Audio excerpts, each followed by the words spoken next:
Esports has been exploding in the last few years, with hundreds of millions of viewers around the world, 7-8-figure prize pools for individual events, and now, as one more step forward for esports, Intel, with the support of the International Olympic Committee, is hosting IEM PyeongChang, a Starcraft 2 event in the lead-up to the Olympic Winter Games PyeongChang 2018. And as someone who spent his entire life playing, watching, loving, being obsessed with esports, I'm really excited for yet another opportunity for people who really don't know that much about esports, who've maybe never watched before, to be able to tune in. So what I wanted to do today was to talk a little bit about a brief history of esports and talk about how IEM PyeongChang fits in.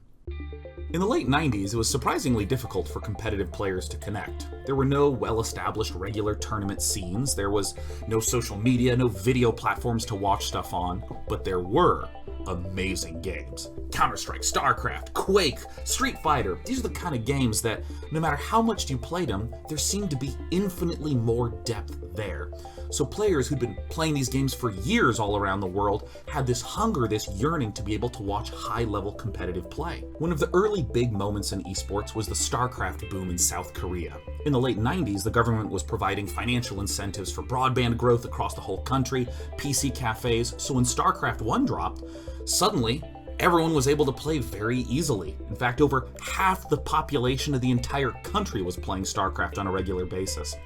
This very quickly led to a robust competitive scene with tens of millions of dollars of sponsorship for teams, six-figure salaries for players, household names like Slayer's Boxer, and almost 4 million viewers tuning in regularly to StarCraft broadcasts 6 days a week.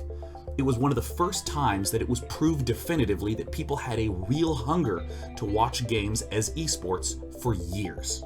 In the early and mid-2000s, things were changing elsewhere in the world too. In Europe, for instance, there were formerly events that would run just once a year, and there were starting to become events that would be running once a month, sometimes several times a month, and for different games too.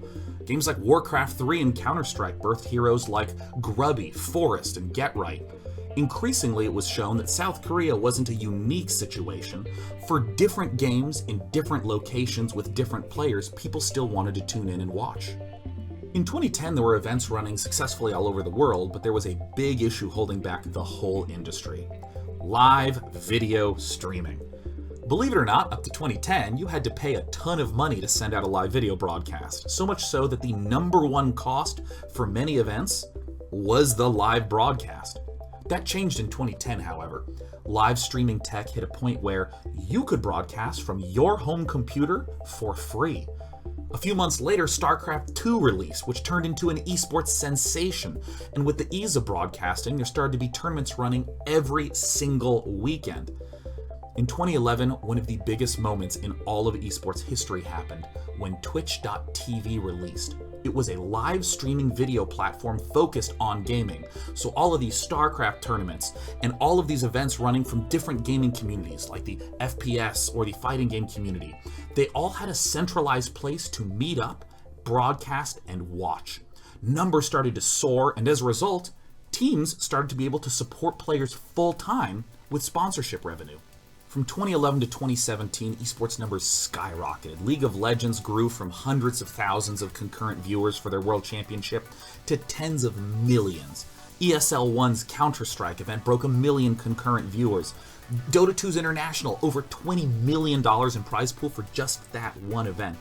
And new games came out during this period too, like Rocket League and Smite, that were able to establish successful, sustainable competitive scenes. All throughout the history of esports, people have been wondering if it was unique to a single game or if it was just a fluke or a trend that would die down, but by 2011, it was evident. People have an insatiable hunger to watch competitive gaming at the highest level. Today, esports is a billion-dollar industry. Given how challenging these games are, demanding hundreds of actions a minute and extremely precise clicking and decision-making, players are in team houses where they train 8 to 10 hours every day. Billion-dollar sports franchises are buying up esports teams to play in the League of Legends Championship Series or the Overwatch League. And given how much esports has grown, there's still so much more to go. There are people out there that don't even know what esports is. And this is why I'm excited for IEM PyeongChang. It's in the lead-in to the Olympic Winter Games, so it's an opportunity for people who have never seen esports to see why esports is so awesome. So I hope you join me with the rest of the StarCraft community in tuning in to IEM PyeongChang on February 5th to 7th. Thanks.